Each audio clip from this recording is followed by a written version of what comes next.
Hello, weekend nziza, nizere ko mumeze neza, karibu kuri Isi France Lifestyle, ndakwakire nawe nimba uri mushyashya kwicana uri kureba iyi video, karibu, ikindi ntimwibagirwe gukanda subscribe kugira ngo mukurikirane ibiganiro mbagezaho, urebe aka video ngiye kubereka ukuntu bategura agasmoothie karyoshye cyane, utagize udasabye ibintu byinshi.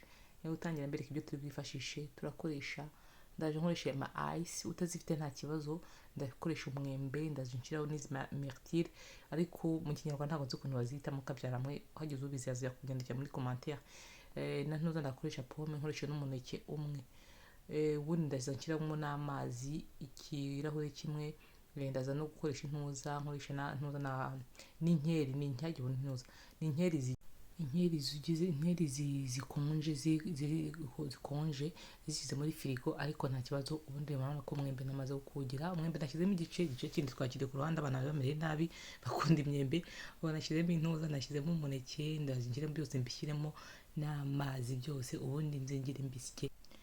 Blender ni aka blender rwose, akamashini ka mixer mu blender, ni akantu ushobora kwifasha mu gikoni cyane, agakora ibintu byinshi, gusya ibirungo, ibintu byinshi ushobora gukoresha.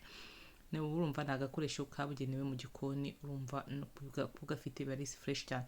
Ubundi ndaje mbisye, muraza kubona ko rwose ari abantu iyi smoothie. Ushobora gukoresha n'izindi fruit, tuvuge nk'urugero ufite ipapayi, ukaza gukoresha avoka, nawe ushobora kwishyiramo nta kibazo, ukaza gukoresha izindi mbuto zikoroheye kabisa, imineke, imyembe, byose uko ifu ushobora gukora. Si ngombwa gukoresha n'izi nakoresheje, ariko ushobora no kuzikoresha cyangwa se ubibonye, cyangwa se izindi fruit wakoresha byagushobokera kuzibona byoroheje, wazikoresha nta kibazo, byose byara smoothie.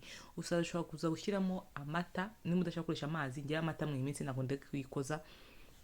Ushobora gukoresha intuza y'umuntu uri kuri regime akoresha amazi nta kibazo, ariko ushobora gukoresha intuza, ushobora gukoresha amata, cyangwa se ugakoresha yawurute zino ziba muri za yawurute zikozwe muri fruit, cyangwa se ugakoresha yawurute nature. Icyo ari cyo cyose wakoresha kabisa washyiramo. Njye nashyizemo amazi uko ndi kuri regime muri iyi minsi, ariko wakoresha ntuzi icyo ushaka rwose, ubundi ukabisya, bigira biryoshye cyane.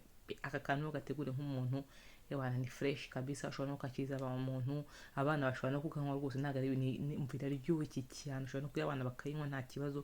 Murabona ko rwose ushobora no kwima, iraryoshye cyane, ushobora no kwima n'uwabyaye ahubwo.